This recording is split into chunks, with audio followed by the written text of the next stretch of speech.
آپ اسپیکر آگے لے اجمعین درود پاک پڑھنے کی سعادت حاصل کریں۔ اللہم صلی علی محمد وعلی آل محمد کما صلیت علی ابراہیم وعلی آل ابراہیم انک حمید مجید۔ ہاتھ میں دے دیں۔ اللہم بارک علی محمد وعلی آل محمد کما بارکت علی ابراہیم وعلی آل ابراہیم انک حمید مجید۔ سامعین محترم، آج 22 رجب سیدنا امیر معاویہ رضی اللہ تعالی عنہ کا یوم وفات ہے۔ سیدنا امیر معاویہ رضی اللہ تعالی عنہ حضور علیہ السلام کے وہ صحابی ہیں جنہیں پیغمبر علیہ السلام نے دعائیں دیں، اور ان دعاؤں کا ظہور ان کے 19 سالہ دور حکومت میں ہوا۔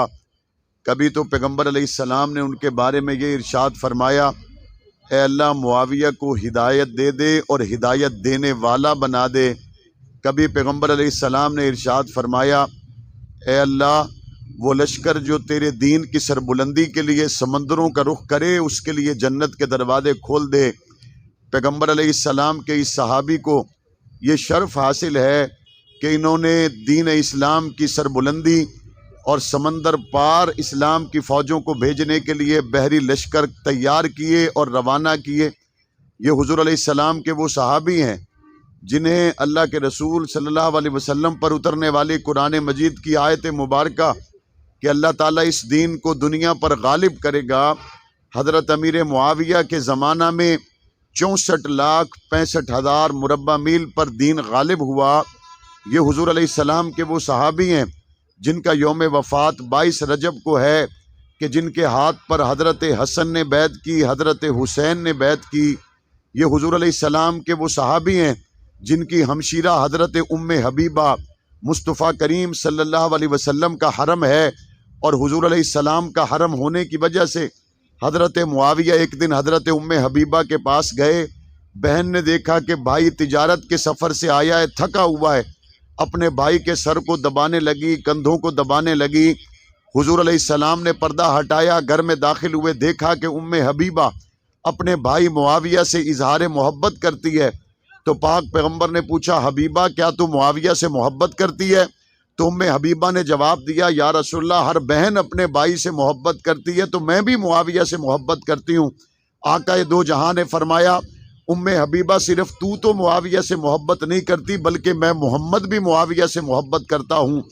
اسی دوران حضرت جبرائیل علیہ السلام تشریف لائے اور پاک پیغمبر کی خدمت میں عرض کی، یا رسول اللہ آپ نے جو معاویہ سے محبت بارے گفتگو کی وہ رب نے سن لی، اور اللہ نے مجھے یہ پیغام دے کے بھیجا ہے کہ جاؤ جا کے میرے محمد کو بتا دو، صرف آپ کی بیوی حبیبہ اور صرف آپ معاویہ سے محبت نہیں کرتے، بلکہ عرش کے فرشتے اور عرشوں والا رب بھی معاویہ سے محبت کرتا ہے۔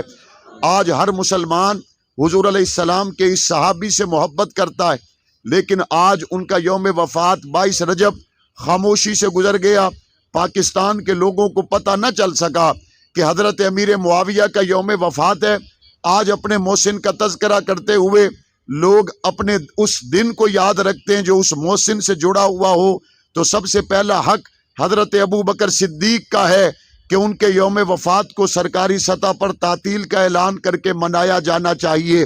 حضرت عمر، عثمان، علی اور حضرت معاویہ کا ہے کہ ان کے یوم وفات و شہادت کو سرکاری سطح پہ تعطیل کا اعلان کر کے منایا جائے، تاکہ پاکستان کے عام و خاص کو پتہ چلے کہ یہ امت کے محسن ہیں، دین کو پھیلانے والے ہیں، حضور علیہ السلام کے سچے غمگسار وفادار ہیں۔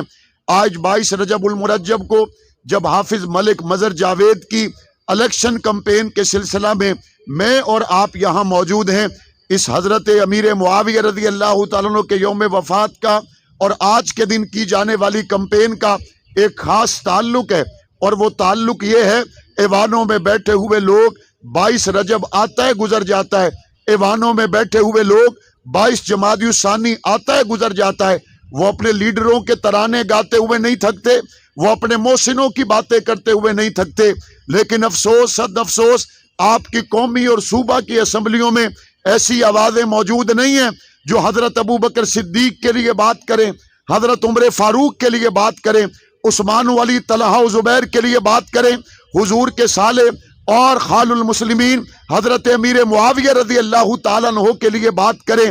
اور میں اس کے آگے بڑھ کے کہتا ہوں آج وہ آوازیں نہیں ہیں جو ڈاکٹر عافیہ صدیقی کے لیے بات کریں. آج وہ آوازیں نہیں ہیں جو مظلوم فلسطینیوں کے لیے بات کریں.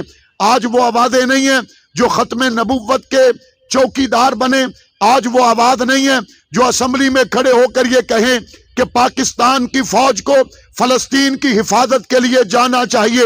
آج وہ لوگ نہیں ہیں جو وہاں کھڑے ہو کر یہ بات کہیں کہ حضور کی آبرو کو گستاخانہ بستر چلانے والوں کو یورپ نہ بھیجا جائے بلکہ ترنول چوک میں ان کو پھانسیاں دی جائیں. آج وہ بات کرنے والے، آج وہ بولنے والے لوگ ایوانوں میں نہیں ہیں، ترنول میں بیٹھے ہوئے لوگوں.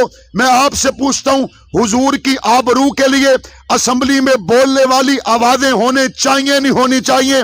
میں آپ سے پوچھتا ہوں صحابہ اہل بیت کی آبرو کے لیے اسمبلی کے فلور پر مردوں کی آوازیں ہونی چاہیے نہیں ہونی چاہیے؟ میں آپ سے پوچھتا ہوں کیا مظلوم فلسطینیوں کے لیے پاکستان کی فوج کو جانا چاہیے یا نہیں جانا چاہیے؟ میں آپ سے پوچھتا ہوں ڈاکٹر عافیہ صدیقی کو امریکہ کی جیل سے رہا ہونا چاہیے یا نہیں ہونا چاہیے؟ جب آپ سب یہ سمجھتے ہیں مجھے نہیں پتا بجلی کا کیا ہوگا، پانی کا کیا ہوگا، مجھے نہیں پتا سڑک کا کیا ہوگا، لیکن میں رب پہ بھروسہ کر کے کہتا ہوں میرا بھائی حافظ ملک مظہر جاوید اسمبلی میں پہنچے گا، عافیہ صدیقی کی بات آئے گی چپ نہیں رہے گا. جب یہ اسمبلی میں پہنچے گا ختم نبوت کی بات آئے گی جام دے گا، چپ نہیں رہے گا. میں آپ سے پوچھنا چاہتا ہوں حضور کی ختم نبوت کے مجاہد کو اسمبلی میں پہنچاؤ گے یا نہیں پہنچاؤ گے؟ کوئی پانی کی بات کرتا ہے یا اس کے گلی محلے کی بات ہو سکتی ہے، لیکن عافیہ صدیقی کی بات کرنے والا، مظلوم فلسطینیوں کی بات کرنے والا، کشمیریوں کی بات کرنے والا، سب سے بڑھ کر اسلام کی سربلندی کے لیے ختم نبوت کی بات کرنے والا ہمیں سب کینڈیڈیٹوں سے زیادہ عزیز ہے یا نہیں ہے؟ تو پھر یہ صرف حافظ ملک مظہر جاوید کا الیکشن ہے یا آپ کا بھی الیکشن ہے؟ آپ کی اس طرح سے آواز نہیں آئی جس طرح آپ کا الیکشن ہونا چاہیے. بتائیں کس کس کا اپنا الیکشن ہے؟ آپ سب کا اپنا الیکشن ہے. آج مولانا اعظم طارق دنیا میں کوئی نہیں، آج مولانا اسار القاسمی دنیا میں کوئی نہیں، لیکن وہ شخص جس نے حق نواز کو ووٹ دیا، جس نے اسار القاسمی اعظم طارق کو ووٹ دیا، وہ اسلام آباد میں یہ نہیں کہتا کہ میرے ووٹ سے فلاں جیتا یا نہیں جیتا، وہ فخر سے یہ کہتے ہیں میں نے ووٹ صدیق کے غلام کو دیا تھا. گلا جیتتے نہیں، گلا جنے تے مک دین. قرآن کیا کہتا ہے؟ قرآن کہتا ہے سورہ احزاب پڑھیے، قرآن کہتا ہے جو کفار کے مقابل کھڑے تھے وہ مرد تھے، مرد، مردہ نال کھلنے والے بندے آواں. دنیا یاد رکھنی ہے آج آپ کے حلقہ N46 میں صدیق اکبر کا غلام سینہ تان کے کھڑا ہے، اور آپ نے اس کمپین کو اپنا ذاتی الیکشن سمجھ کر رہ جانے والے ایام میں کمپین مکمل کرنا ہے، اور 8 فروری کو N46 کا رزلٹ ایسا آنا چاہیے دنیا کو پتا چل جائے اسلام آباد N46 میں صدیق کے غلام رہتے. جو تاجر ابھی تک اس بات سے باخبر نہیں ہے کہ یہاں پر اس شاہ کے مصطفیٰ کے غلاموں کا غلام امیدوار ہے، ان دکانداروں تک جاؤ گے؟ 2-2 3-3 دوستوں کی ٹولیاں بنائیں، منشور ہمارے پاس لکھا ہوا موجود ہے، سٹیکر لے کر جائیں، منشور کی کاپی لے کر جائیں، ایک ایک دروازے پہ جائیں اور ان کو بتائیں ہم جس نمائندے کو اسمبلی میں بھیج رہے ہیں عائشہ صدیقہ کی عزت کے قانون کے لیے بات کرے گا.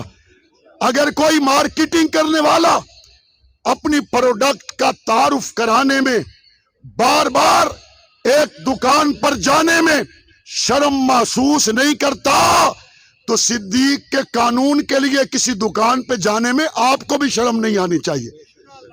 ایک ایک دکان پہ جائیں گے، ایک ایک دروازے پہ جائیں گے، اور صبح پہلی فرصت میں آپ نے اپنا ووٹ کاسٹ کرنا ہے، اور اس کے بعد اپنے محلہ کے بزرگوں کا، گھروں میں ہماری ماؤں بہنوں بیٹیوں کے لیے، شہر میں ہمارے دیگر دوستوں کے لیے آپ کی موٹر سائیکل مہیا رہنی چاہیے، آپ کی گاڑی 8 فروری کو مہیا رہنی چاہیے، آپ کے پاس سائیکل ہو، موٹر سائیکل اور رکشہ ہو، آپ نے اس کی استعمال لا کر کمپین مکمل کرنا ہے۔ اور انتخابی نشان کیا ہے؟ انتخابی نشان کیا ہے؟ اس طرح نہیں، استری۔ ہاں، الجھے ہوئے کپڑے پہ استری آئے تو بل نکل جاتے۔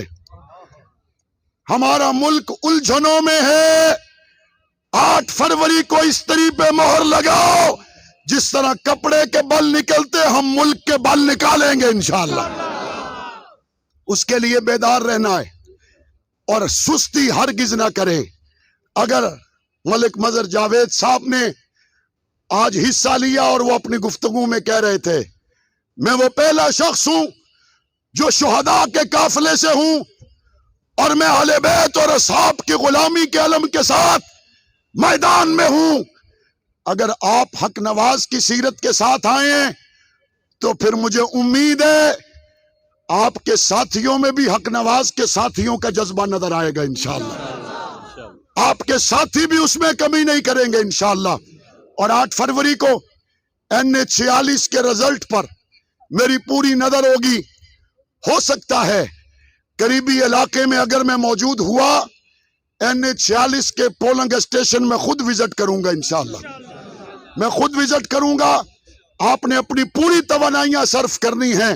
وقت آئے گا، آج نہیں تو کل آئے گا، جب آل حق کی آوازیں ایوانوں میں بھی پہنچیں گی، صحابہ اہل بیت کی عزت کا بل بھی پاس ہوگا، پاکستان کے استحکام، نظام خلافت راشدہ کا نظام بھی آئے گا۔